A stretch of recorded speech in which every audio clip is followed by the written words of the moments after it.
Saludos, una vez más les habla su amiga Bianca, maestra del Ministerio de Educación Cristiana de la Iglesia AMEC, Casa de Alabanza. Les damos la bienvenida a nuestra escuela virtual. En la lección de hoy, nuestro estudio nos lleva al final del libro de los Hechos, hablando acerca del último viaje de Pablo. La base bíblica para nuestra lección se encuentra en los capítulos 27 y 28 del libro de los Hechos. Anoten bien estos capítulos para que puedan leerlos nuevamente con sus padres. En esta ocasión resumiré algunos de los puntos de la historia. Antes de entrar de lleno en la historia narrada en el libro de los Hechos 27 y 28, repasemos algunos detalles. En una pasada lección mencionamos que Pablo, a quien Dios llevó a predicar y fundar iglesias, realizó varios viajes hacia tierras extranjeras, pero estos no fueron fáciles y tuvo dificultades en el camino. En la clase pasada vimos cómo Pablo fue falsamente acusado por los judíos y fue encarcelado. Más tarde, luego de 2 años, Pablo le pidió al gobernador Festo que le permitiera presentar su caso ante César, el emperador del Imperio Romano, para ser juzgado por él. De esta forma, comienza el difícil viaje que le llevará de camino a Roma. Pablo fue entregado junto a otros presos al cuidado de un centurión llamado Julio, quien le trataba amablemente. Todos navegaron en un barco a través de varios lugares de la costa de Asia Menor.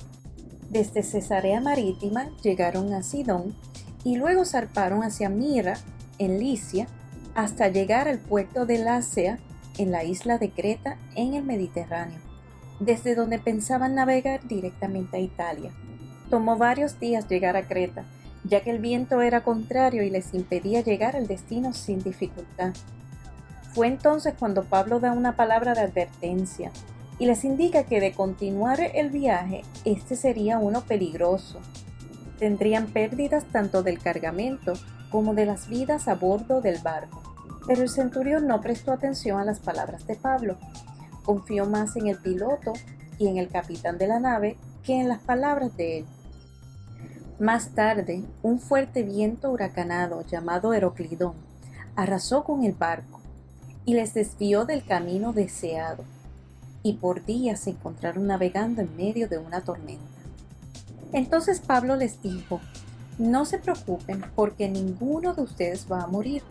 Un ángel enviado por el Dios a quien sirvo me avisó que me presentaré delante del César para dar testimonio de Jesús». Los días siguientes, Pablo dedicó el tiempo animando a las personas que estaban a bordo de la nave, aún en medio de la tormenta. Chicos, es muy importante que prestemos atención e imitemos el ejemplo de Pablo. No importa las circunstancias en las que nos podamos encontrar, por más difíciles que aparenten ser, al igual que Pablo, podemos estar seguros que el Señor está en control, aún en medio de los problemas, y Él nos ayudará a salir de ellos. Eventualmente el barco se destruyó, pero tal y como indicó Pablo, el Señor fue fiel a su palabra, y todas las personas a bordo fueron salvados. El total de las personas que viajaban con Pablo fueron 276, y ninguna de ellas se perdió en medio de la tormenta. Luego, con mucha dificultad, pudieron llegar a una isla, la cual se llama Malta, donde fueron bien atendidos por los habitantes de ese lugar.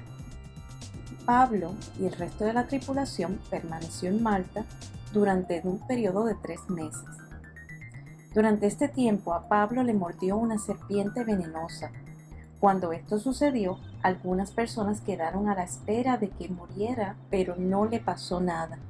Una vez más, Dios lo protegió.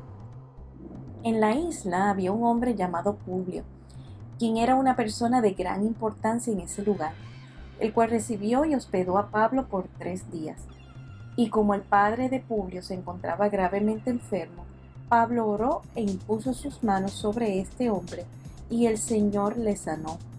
A su vez, los versículos 9 y 10 del libro de Hechos indican que otras personas también fueron sanadas de sus enfermedades.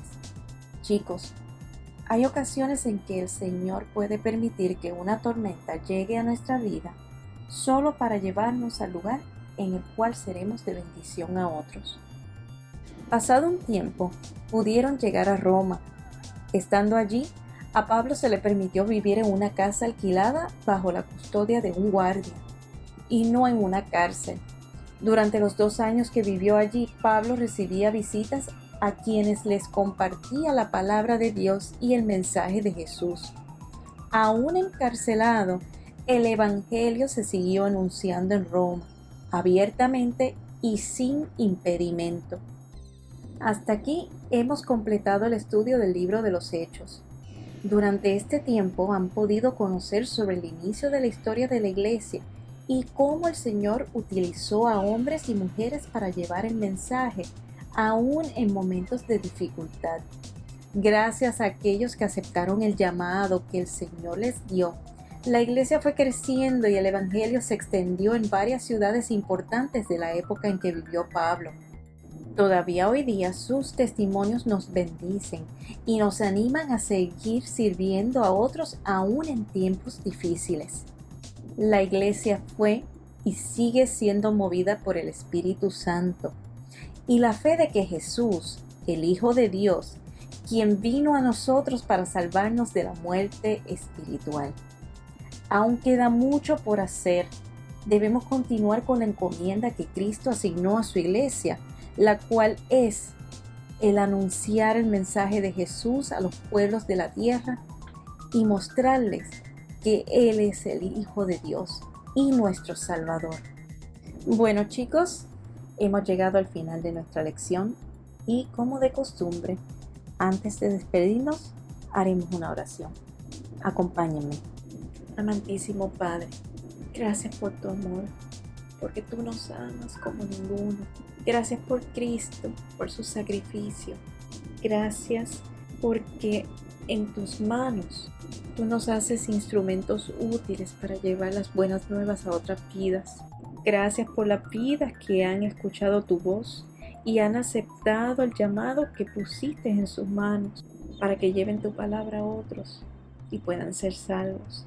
Ruego que guardes y guíes a cada una de las vidas que escuchan la lección para que también puedan cumplir el propósito que tienes para ellos. Gracias, Señor, en el nombre de Jesús. Amén. Que Dios les bendiga. Bendiciones. La Escuela Bíblica de AMEC Casa de Alabanza informa. Atención, queremos que participes en nuestras clases virtuales. ¿Cómo lo puedes hacer? Lo puedes hacer de 2 formas. Número 1. Puedes celebrar tu cumpleaños con nosotros, pidiéndole a papá o a mamá que nos envíen tu nombre, tu foto y la fecha de tu cumpleaños a esta dirección electrónica y así podremos felicitarte en nuestra clase virtual. Número 2. Si quieres ser parte de la clase virtual, pídele a mamá o papá que nos escriban a esta dirección electrónica para que participes en nuestras próximas clases virtuales. ¡Anímate! Bendiciones.